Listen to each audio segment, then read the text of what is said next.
السلام علیکم ورحمۃ اللہ وبرکاتہ۔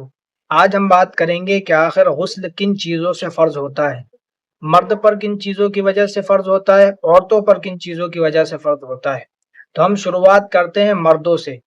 مردوں کے اوپر دو وجہوں سے غسل فرض ہوتا ہے۔ پہلی وجہ کہ مرد کی شرمگاہ، عورت یا مرد کسی کی بھی شرمگاہ کے اندر اگر داخل ہو گئی، یا کسی جانور وغیرہ کی شرمگاہ کے اندر مرد کی شرمگاہ داخل ہو گئی تو مرد پر غسل فرض ہو جائے گا۔ دوسری چیز، مرد کی منی شہوت کے ساتھ نکلے، یعنی جوش کے ساتھ نکلے گی تو مرد پر غسل فرض ہو جائے گا۔ اب اس کے تین طریقے ہیں مرد کی منی کے شہوت کے ساتھ نکلنے کے۔ یا تو وہ اپنی بیوی سے صحبت کرے گا، یا وہ رات میں اس کو احتلام ہو جائے گا، نائٹ فیل جسے کہا جاتا ہے، یا تیسری چیز وہ اپنے ہاتھ یا کسی اور طریقے سے اپنی منی کو شہوت کے ساتھ نکال دے گا۔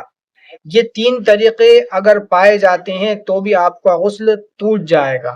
یہ تین طریقے، اور پہلا ایک طریقہ جو میں نے بتایا کہ آدمی کی شرمگاہ عورت کی شرمگاہ میں یا خود آدمی ہی کی شرمگاہ کے اندر اگر داخل ہو جاتی ہے تو اس سے دونوں آدمی اگر ہوں گے تو دونوں آدمیوں پر غسل فرض ہو جائے گا، آدمی عورت اگر ہوں گے تو آدمی اور عورت دونوں پر غسل فرض ہو جائے گا۔ اسی طریقے سے دو چیزیں عورتوں کے ساتھ خاص ہیں۔ عورت جب اسے پیریڈز آتے ہیں، ماہواری کا خون آتا ہے، وہ جیسے ہی بند ہوگا اس کے بعد اس کے اوپر نہانا فرض ہے، غسل کرنا ضروری ہے۔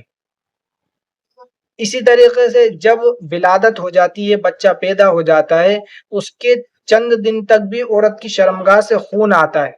اس خون کے آنے کے فوراً بعد اس پر غسل کرنا ضروری ہے۔ غسل کرے گی، اس کے بعد جا کے نمازیں پڑھے گی۔ اب غسل ہم کریں کیسے؟ کیا کیا چیزیں غسل کرنے کے لیے ہمیں کرنا ہوں گی جس کے بعد ہمارا غسل ہو جائے گا؟ تو تین چیزیں کریں۔ تین چیزوں کے بغیر غسل ہوتا ہی نہیں ہے۔ پہلی چیز، منہ میں پانی لیں اور غر کر 3 مرتبہ تھوک دیں۔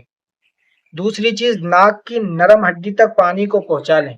تیسری چیز، پورے بدن پر پانی بہا لیں، خاص طور سے اس جگہ پر زیادہ سے زیادہ پانی بہائیں جس جگہ پر ناپاکی لگی ہوئی ہے، کیونکہ اگر ناپاکی لگی رہ گئی اور آپ نے پانی بہانے میں تھوڑی سی کنجوسی کر دی اور وہ ناپاکی لگی رہ گئی تو آپ کا بدن ناپاک ہی رہے گا، پاک نہیں ہوگا۔ السلام علیکم ورحمۃ اللہ وبرکاتہ۔